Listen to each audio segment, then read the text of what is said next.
Welcome back. We're joined by Gord Stewart from the Big Little Science Center this afternoon. How are you? I'm not too bad. How about you? I'm pretty well. We are going to start a fire on the show today, apparently. But there is water on set, just in case. There's some in here, and you've got some over there. Yeah, so I think we're pretty good. So what I'm going to do is, the basic fire triangle is you need some fuel, you need some heat, and you need some oxygen.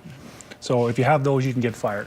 So what we're going to do is, using some household ingredients here, we have some yeast and some peroxide, hydrogen peroxide. You can get that. And that'll make us, actually, I'll just start the one fire here just for fun. Okay. So these are our fires. They're not too dramatic. Okay. And put a bit of peroxide in the yeast. And I'm probably going to make a mess on your table. That's here. fine. Well, I'll just do this. There you go. Spare parts. Spare parts. So now what I'm going to do is I light the flint a little bit here. Just the smoke detector going to go off? No. I don't think a fire detector or smoke detector will go off. We'll find out. We'll find out. So we're just going to, so now I've got this stick out. Yeah. If I put it here, you watch what happens. It restarts it. It restarts it. Fascinating. What is that from? Well, what we're doing is this is not, I'm just going to put it right in, then it'll go out when I get to the bottom. Maybe. Maybe not. It's still burning. Still burning. We're just going to put some water in there to kill that. But what we're doing is creating, with that yeast and peroxide, yes, we're creating a nice, it smells good and looks sticky too.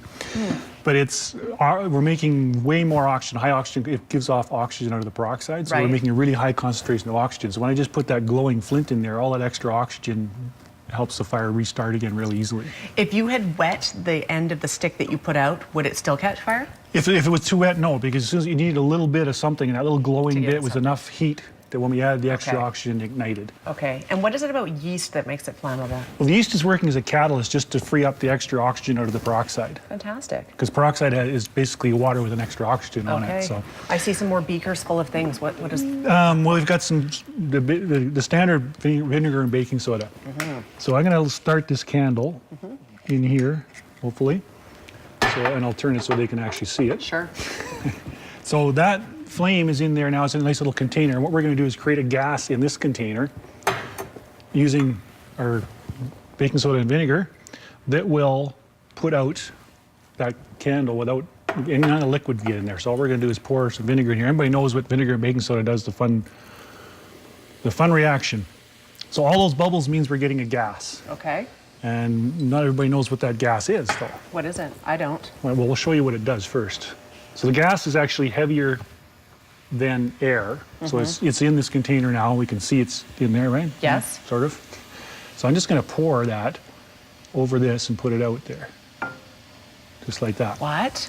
So the gas put out the... The gas put it out, because the gas is in here is heavier than air, so it stays in. When I pour it in there, it pours in there and fills up enough that it moves the oxygen from the air away, and out goes the flame. Would it still work if we did it again? Yeah, we could probably try lighting it again, but I'm going to have to get the gas out of here. Oh, I see. Okay, no, it won't because the gas is still in there. I can dump it out.